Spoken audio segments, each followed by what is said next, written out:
नमस्कार, मैं आपका दोस्त अनिल सैनी। आप देख रहे हैं आपका अपना चैनल यूपी न्यूज सिर्फ सच।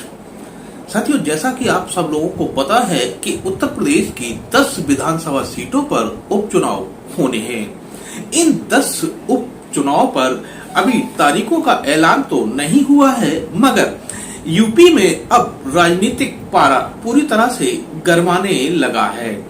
पक्ष और विपक्ष के लोग लगातार एक दूसरे पर हमलावर हो रहे हैं। इसी कड़ी में आज उत्तर प्रदेश के मुख्यमंत्री योगी आदित्यनाथ अयोध्या पहुंचे, जहां पर उन्होंने कई विकास परियोजनाओं का शिलान्यास किया। अपने संबोधन में सीएम योगी ने समाजवादी पार्टी पर बहुत ही तीखा हमला बोला। उन्होंने कन्नौज के नवाब सिंह यादव का जिक्र किया, तो वहीं अयोध्या में हुई एक रेप कांड का भी सीएम योगी ने जिक्र किया। आप पहले सुन लीजिए सीएम योगी ने आज अयोध्या के मिल्कीपुर विधानसभा में आयोजित हुए इस कार्यक्रम में क्या कहा है।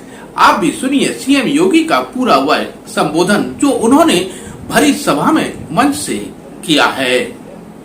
अगर समाजवादी पार्टी का सही चेहरा देखना हो तो ये चेहरा इनका वही है जो भदरसा में समाजवादी पार्टी के नेता मुइन खान ने किया है। ये भी समाजवादी पार्टी का नेता है। कन्नौज में इनका एक नवाब सिंह यादव है, उसने भी एक बेटी के साथ इसी प्रकार का व्यवहार किया है, इसी प्रकार का कृत्य किया है। अभी आप देख रहे होंगे भदोई में भी इनका एक विधायक, भदोई का कारनामा भी इनका देखिए। हरदोई में भी एक अधिवक्ता की हत्या समाजवादी पार्टी के ही पूर्व जिलाध्यक्ष के द्वारा की गई। एक बालिका के साथ अलीगढ़ में, मऊ के अंदर भी इनका एक नेता इस प्रकार के दरिंदगी की में शामिल पाया गया और इनका एक विधायक पूर्व बन चुका है, उसके द्वारा भी कानपुर में इसी प्रकार के कृत्य किए जाते थे। ये लोग गरीबों की जमीनों पर कब्जा करते हैं, अराजकता फैलाते हैं, देशद्रोही तत्वों को अपने राजनीतिक स्वार्थ के लिए प्रश्रय देते हैं, अराजकता फैलाते हैं। और इसीलिए मैं कह सकता हूं बहनों और भाइयों कि जैसे कुत्ते की पूंछ सीधी नहीं हो सकती, वैसे ही ये समाजवादी पार्टी के दरिंदे जो बेटियों की सुरक्षा के साथ खिलवाड़ कर रहे हैं, ये कभी ठीक नहीं हो सकते। इनके लिए तो कानून के दायरे में ला करके इन पे शिकंजा कसना पड़ेगा और हमारी सरकार वही काम कर रही है इनके साथ में, जिसके ये पात्र है। तो वही समाजवादी पार्टी के राष्ट्रीय अध्यक्ष अखिलेश यादव ने भी आज प्रेस कॉन्फ्रेंस करते हुए सरकार पर काफी हमला बोला है। उन्होंने कहा कि सरकार को सबसे पहले तो यूपी में सबसे बड़े माफियाओं की एक लिस्ट जारी करनी चाहिए। अखिलेश यादव ने मीडिया से बात करते हुए कहा कि मुख्यमंत्री के ऊपर भी कितने गंभीर मामले हैं और उन्होंने उन मामलों को स्वयं ही वापस ले लिया है। अखिलेश यादव ने क्या कहा, आप भी सुनिए उन्होंने जो मीडिया से बात कही है। आपसे आपके बीच में इस बात को कहा कि उत्तर प्रदेश सरकार को कम से कम टॉप 10 माफियाओं की सूची जारी करनी चाहिए। वो टॉप 10 माफिया कहां हैं और किस दल में, इसकी सबको जानकारी हो जाएगी। मुख्यमंत्री जी पहले मुख्यमंत्री हैं जिन्होंने अपने मुकदमे वापस लिए हैं, और कितने गंभीर मुकदमे लिए हैं, कितने गंभीर मुकदमे लिए हैं, ये हमारे आदरणीय माता प्रसाद पांडे जी सब जानते हैं उनके बारे में। और अगर विस्तार से सुनना चाहो तो मैं कहूं माइक उन्हें दे दूं।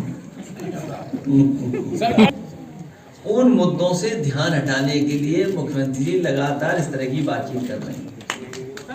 एक सवाल है सर अब तक सरकार आपके विधायकों पे भी आपके कार्यकर्ताओं पे बदले कार्रवाई कर रही है। जाहिर देख जो आपके एमएलए हैं, उनकी नौकरानी की मौत पर अमेंडमेंट टू सुसाइड का मामला क्योंकि हर एक के घर में कोई ना कोई काम करने वाला व्यक्ति या इस तरह का रहता है।